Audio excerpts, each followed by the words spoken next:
నమస్కారం welcome to SR Telugu educational channel. ఈ వీడియోలో మనము యనాదేశ సంధి గురించి తెలుసుకుందాం। యనాదేశ సంధి ముందుగా కొన్ని ఉదాహరణలు గమనించండి। అతి ప్లస్ అవసరం, అతి అన్న పూర్వపదం, అవసరం అన్న పరపదం। ఈ అతి అవసరం అన్న రెండు పదాలు కలిసినప్పుడు, రెండు పదాలను కలిపినప్పుడు అంటే సంధి జరిగినప్పుడు అది ఏ విధంగా మారుతుందో గమనించండి। అతి ప్లస్ అవసరం కాస్త అత్యవసరంగా మారిపోయింది। అతి ప్లస్ అవసరం అత్యవసరం। ఇక్కడ ప్లస్కి ఇటువైపు అంటే పూర్వస్వరం, మనకు పూర్వస్వరము తీలో ఉన్న ఈ పూర్వస్వరం ఈ రావడం వల్ల మనకు సంధి జరిగినప్పుడు అంటే తి మరియు ఆ రెండు కలిసినప్పుడు మనకు కొత్తగా వచ్చింది ఇక్కడ య అనే హల్లు, అంటే య అనే ఒత్తు రావడం జరిగింది। యావొత్తు అంటే హల్లు అనే అర్థం చేసుకోవాలి। అంటే ఇక్కడ పూర్వస్వరం ఈ ఉండి మనకు య రావడం జరిగింది। రెండవ ఉదాహరణ ప్రతి ప్లస్ ఉత్తరం। ప్రతి ప్లస్ ఉత్తరం, ఇక్కడ ఊ ఉంది, ఇక్కడ ఈ ఉంది। ఇంతకుముందు ఉన్నట్టే అతిలో ఉన్నట్టే ఈ ప్రతిలో కూడా ఈ ఉంది, కానీ ఇక్కడ మాత్రం ఊ రావడం జరిగింది। ఇక్కడ ఈకి ఆ కలిసింది, ఇక్కడ ఈకి ఊ కలిసింది। తి మరియు ఊ కలిసినప్పుడు మనకిక్కడ ప్రత్యుత్తరం అని రావడం జరిగింది। ప్రత్యుత్తరం చూడండి, ఇక్కడ కూడా యా అనేది వచ్చింది, అంటే ఇందులో ఉన్న ఈ పోయింది, ఇక్కడ కూడా ఈ పోతుంది। గమనించండి, ఇక్కడ ఈ లేదు, మళ్ళీ అత్యవసరం ఈ ఆ ఉంది మరియు తానే హల్లు ఉంది, కానీ ఈ మాత్రం పోయింది। అంటే ఈ పోయి ఈ స్థానంలో మనకు యా ఒత్తు రావడం జరిగింది, అంటే య అనే హల్లు వచ్చింది। ఇక్కడ కూడా ఈ పోయింది, య రావడం జరిగింది। ఇక్కడ పూర్వ పర స్వరాలకు మనకు పరస్వరం వస్తుంది। పరస్వరం రావడంతో పాటు మనకు య అనే హల్లు కూడా వస్తుంది, గమనించండి। మరొకటి ప్రతి ప్లస్ ఏకం కలిస్తే ప్రత్యేకం అయ్యింది। చూడండి, ఏ ఇందులో కలిసిపోయింది, ఇందులో ఉన్న ఈ పోయి ఈ స్థానంలో య రావడం జరిగింది। అభి ప్లస్ ఉదయం, అభి ప్లస్ ఉదయం, ఇక్కడ ఊ ఉంది, ఇక్కడ కూడా ఊ ఉంది, ఈ ఉంది, ఈ పోయి ఈ స్థానంలో మనకు యావత్తు య రావడం జరిగింది। అణు ప్లస్ అస్త్రం, ఇక్కడ వరకు ఈకి సంబంధించినవి చూసాం। ఇప్పుడు చూడండి, అణు ప్లస్ అస్త్రం, అణు ప్లస్ అస్త్రం కలిసినప్పుడు ఆ ఇందులోకి వెళ్ళిపోతుంది। నా అణ్వస్త్రం మరి ఊ పోయింది, ఊ స్థానంలో ఏమొచ్చింది అంటే వా ఒత్తు వచ్చింది, వ అనే హల్లు రావడం జరిగింది। తర్వాత గురు ప్లస్ ఔన్నత్యం, ఇక్కడ ఔ రావడం జరిగింది। పూర్వ పరస్వరాలలో పరస్వరం ఇందులోకి వచ్చి పూర్వస్వరం బదులుగా వ రావడం జరిగింది, వా ఒత్తు వచ్చింది, వ అనే హల్లు అని చెప్పొచ్చు। తర్వాత గురు ప్లస్ ఆజ్ఞ, పూర్వ పరస్వరాలలో పరస్వరం ఇందులో కలిసి ఇందులో ఉన్న ఊ పోయింది, ఊ స్థానంలో వ రావడం జరిగింది। తర్వాత మధు ప్లస్ అరి, మధు ప్లస్ అరి పరస్వరం ఇందులోకి వచ్చి ఇందులో ఉన్న ఊ పోతుంది, ఊ స్థానంలో వ రావడం జరిగింది। తర్వాత సు ప్లస్ ఆగతం, సు ప్లస్ ఆగతం, ఇందులో ఉన్న పూర్వస్వరం పోయి పరస్వరం ఇందులోకి చేరుతుంది, ఊ బదులుగా వ ఒత్తు రావడం జరిగింది, అంటే వ అనే హల్లు ఇక్కడ వచ్చింది। తర్వాత ఇక్కడ వరకు ఊకు సంబంధించినవి అయిపోయాయి। తర్వాత రూకి సంబంధించినవి చూడండి, పితృ ప్లస్ ఆర్జితం। పితృ అన్నప్పుడు ఇందులో మనకి రు ఉంది, ఈ పూర్వస్వరమైన రు పోయి పరస్వరమైన ఆ ఇందులోకి వచ్చి చేరుతుంది। అప్పుడు ఈ రు ఏమవుతుంది అంటే రూకు బదులుగా ర రా ఒత్తు వస్తుంది అంటే ర అనే హల్లు వస్తుంది చూడండి. ఆర్జితం ఆ ఇక్కడ ఉంది, పితృ రు పోయి రా ఒత్తు వచ్చింది, పిత్రార్జితం అయింది. మరొకటి ఇక్కడ మాతృ రు ఉంది, ఇక్కడ ఊ ఉంది. ఈ ఊ అన్న అచ్చు ఇందులోకి వచ్చి రు తొలగించి రూ స్థానంలో ర వస్తుంది. తర్వాత మాతృ అంశ ఇక్కడ కూడా అదే విధంగా జరుగుతుంది. ఆ అనేది ఈ తాలోకి వచ్చి ఈ రూ స్థానంలో రా ఒత్తు వస్తుంది చూడండి. రూ స్థానంలో ర అన్నటువంటి హల్లు వచ్చింది. కాబట్టి ఈ 3 ఉదాహరణలలో గమనిస్తే ఒక్కసారి చూడండి, మనకు మొదటి ఉదాహరణలలో అన్నింట్లోనూ ఈ మాత్రమే ఉంది. ఈ వచ్చిన ప్రతిసారి ఈని తొలగించి శత్రువులాగా, శత్రువదాదేశ శత్రువులాగా ఈ య అనేది ఈని తొలగించి దాని స్థానంలో వచ్చి కూర్చుంది. ఒక వర్ణాన్ని తొలగించి మరో వర్ణం వచ్చి కూర్చోవడమే ఆదేశం కదా. కాబట్టి ఈ ఈని తొలగించి యా వచ్చి ఇందులో కూర్చుంది. అదేవిధంగా తర్వాతి ఉదాహరణలలో చూడండి, ఇక్కడ ఊని తొలగించి వ వచ్చి ఇందులో కూర్చుంది. అంటే ఊ ఉన్న ప్రతిసారి వా వచ్చింది, ఈ ఉన్న ప్రతిసారి యా వచ్చింది. అది కూడా ఆదేశం, శత్రువదాదేశ శత్రువులాగా ఈ అన్న వర్ణాన్ని తొలగించి యా వచ్చి చేరింది. శత్రువులాగా ఊ అన్న వర్ణాన్ని తొలగించి వ వచ్చి చేరింది. తర్వాతి ఉదాహరణలలో శత్రువులాగా రు అన్నటువంటి అచ్చును తొలగించి వర్ణాన్ని తొలగించి ర అన్నటువంటి వర్ణం వచ్చి ఇక్కడ చేరింది. శత్రువులాగా తొలగించి ఇందులో చేరుతుంది. అంటే ఒక అచ్చు స్థానంలో మరొక, అంటే ఒక వర్ణం స్థానంలో మరొక వర్ణం వచ్చి ఇక్కడ చేరుతుంది అని అర్థం చేసుకోవాలి. ఇక్కడ ఈ ఉన్నప్పుడు యా, ఊ ఉన్నప్పుడు వ, రు ఉన్నప్పుడు రా వచ్చి చేరుతుంది. మరొకటి గమనిద్దాం, ఇక్కడ పూర్వస్వరం ఈ ఉంది, పరస్వరం ఆ, పరస్వరం ఉ, పరస్వరం ఏ, పరస్వరం ఊ. ఎక్కడ కూడా ఈకి ఈ కలిసిన దాఖలాలు లేవు. అంటే ఈ వచ్చినప్పుడు మళ్ళీ ఈ ఇక్కడ రాలేదు, ఇది గుర్తుపెట్టుకోండి.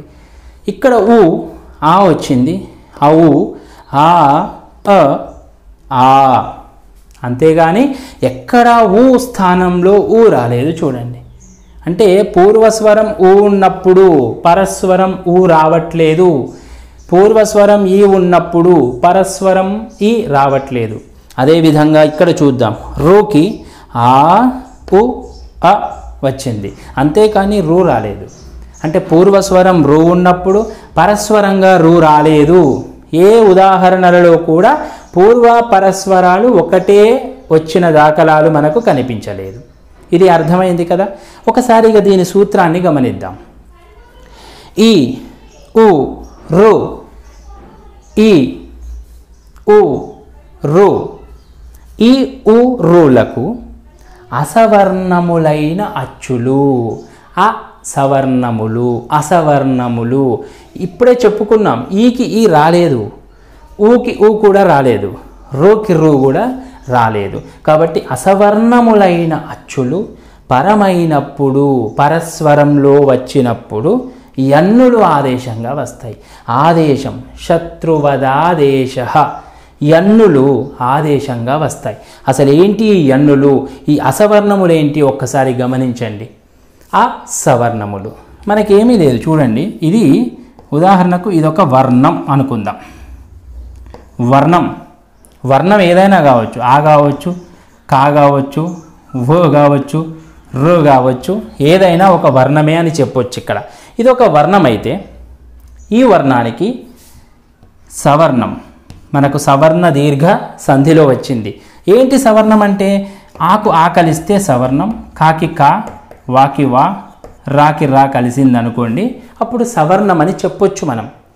ఆకి ఆ, ఈకి ఈ, చూడండి ఈ వచ్చింది కాబట్టి ఈ చెప్పుకుందాం. ఈకి ఈ కలిస్తే సవర్ణం, ఊకి ఊ కలిస్తే సవర్ణం, రూకి రూ కలిస్తే సవర్ణం. కానీ ఇక్కడ సవర్ణం అంటున్నాడా? లేదు, అసవర్ణం అంటున్నా. అంటే ఆపోజిట్, మనకు తెలిసిందే. ముందు ఆ పెట్టాడంటే ఆపోజిట్ అవుతుంది, అసవర్ణం. మరి అసవర్ణం అంటే ఏంటి? ఈకి ఈ కలవకూడదు, నాట్ ఈక్వల్. ఊకి ఊ కలవద్దు, రూకి రూ కలవద్దు. అంటే దీని అర్థం ఏంటి? ఈకి ఈ తప్ప ఇంకా ఏ అచ్చైనా కలవచ్చు.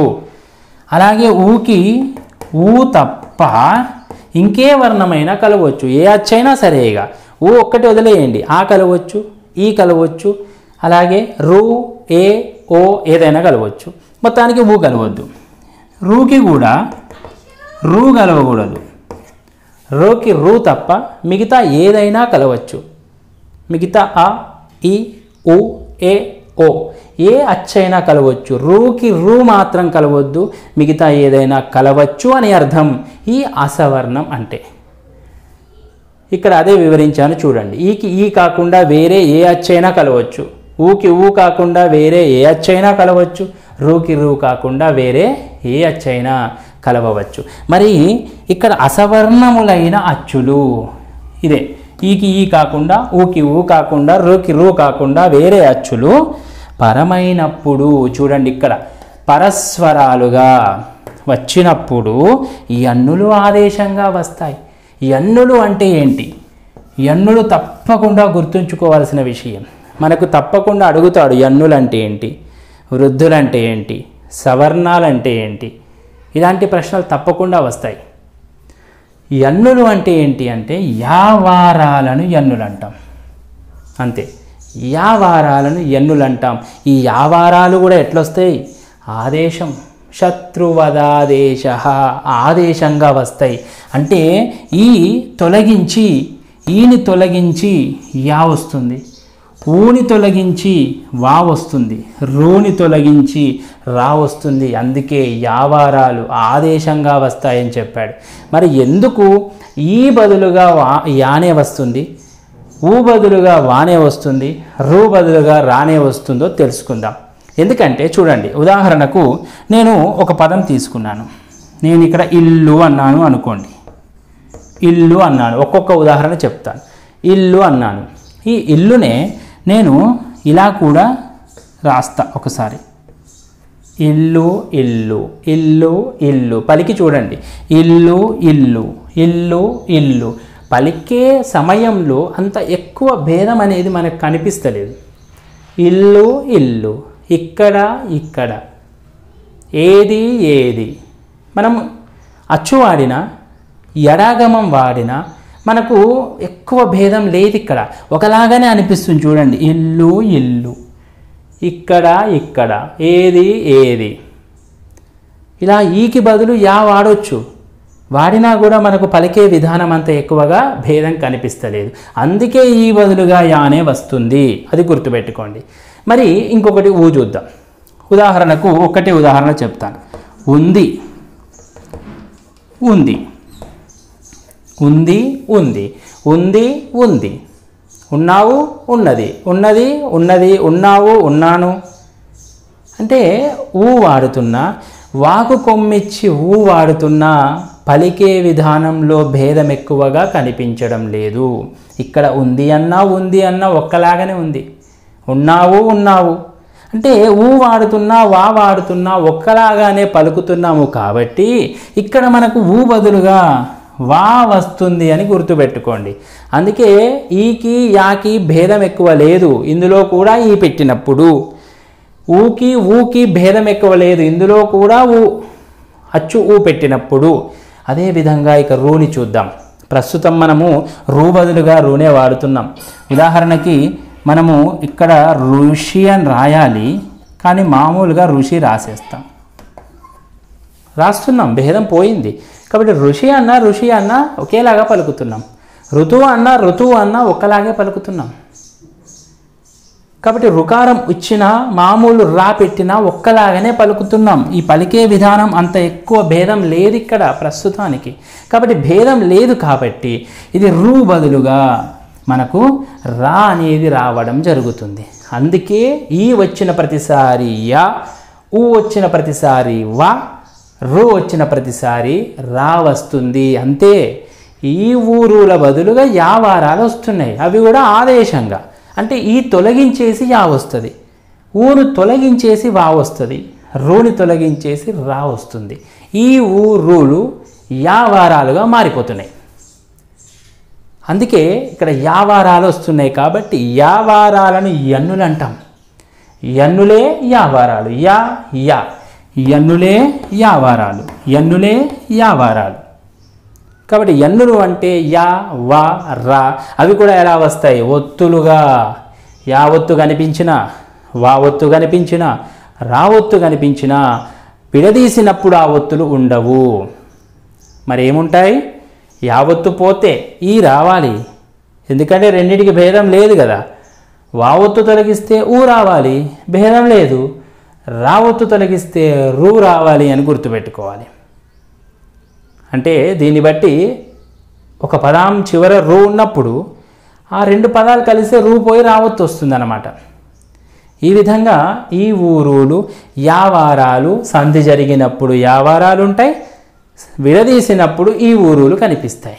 ఈ విధంగా ఈ యనాదేశ సంధి అనేది జరుగుతుంది. యన్ ఆదేశ సంధి, యన్నులు ఆదేశంగా వచ్చే సంధి ఇది. యన్నులంటే ఇక్కడ యా, వా, రాలు.